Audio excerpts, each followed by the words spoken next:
సినిమాలలో రాజకీయాల్లో ఉండేవారికి ఉన్నన్ని నమ్మకాలు సెంటిమెంట్లు మరి ఏ రంగంలో ఉన్నవారికి ఉండవు. విజయం వస్తుంది అన్న నమ్మకం కలిగితే చాలు ఆ సెంటిమెంట్ను పాటించడంలో ఎటువంటి మొహమాటాలు పడరు. అంతేకాదు ఆ సెంటిమెంట్ కోసం ఎటువంటి సాహసమైనా చేస్తారు. సినిమా వాళ్లకు ఉన్నన్ని నమ్మకాలు సెంటిమెంట్లు దాదాపు మరే రంగంలోనూ ఉండవేమో.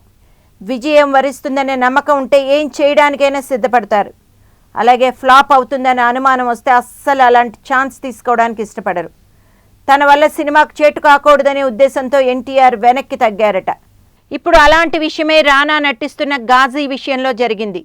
ఈ సెంటిమెంట్కు సంబంధించిన వార్తలు బయటకు రావడంతో ఆ న్యూస్ జూనియర్ అభిమానులకు తీవ్ర కోపాన్ని తెప్పించినట్లు టాక్. ఇక న్యూస్ వివరాల్లోకి వెళ్తే ఈ సినిమాకు వాయిస్ ఓవర్ ఇస్తున్న చిరంజీవిని ఈ సినిమా విషయమై అభ్యర్థించే ముందు వాయిస్ ఓవర్ కోసం జూనియర్ ఎన్టీఆర్ని అడిగినట్లు టాక్.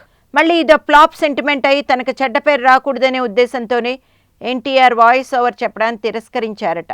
అయితే చివరి నిమిషంలో ఒక సెంటిమెంట్ గుర్తుకు వచ్చి ఈ వాయిస్ ఓవర్ విషయంలో జూనియర్ను పక్కకు పెట్టి చిరంజీవి చేతి చెప్పించినట్లు ఫిలిం నగర్లో గాసిప్లు హడావుడి చేస్తున్నాయి. దీనికి కారణం గతంలో ఎన్టీఆర్ కొన్ని సినిమాలకు వాయిస్ ఓవర్ ఇచ్చినా ఆ సినిమాలేవి బాక్సాఫీస్ వద్ద విజయం సాధించలేకపోవడం ఈ నిర్ణయానికి కారణమని అంటున్నారు. మళ్ళీ అదే సెంటిమెంట్ గుర్తుకు వచ్చి జూనియర్కు బాధ కలగకుండా ఏదో ఒక కారణం చెప్పి ఆ తర్వాత ఈ వాయిస్ ఓవర్ను చిరంజీవితో చెప్పించారని ఫిలిం నగర్లో గాసిప్ల హడావుడి.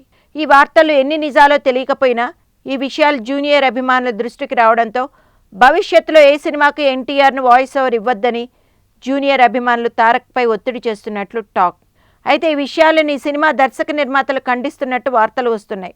తాము మొదటి నుంచి ఈ సినిమాకు సంబంధించిన వాయిస్ ఓవర్ చిరంజీవి చేతే చెప్పించుదామని అనుకున్నామని, కానీ ఎవరో ఇలాంటి రూమర్స్ పుట్టిస్తున్నారని ఘాజీ నిర్మాతలు క్లారిటీ ఇస్తున్నట్లు తెలుస్తోంది.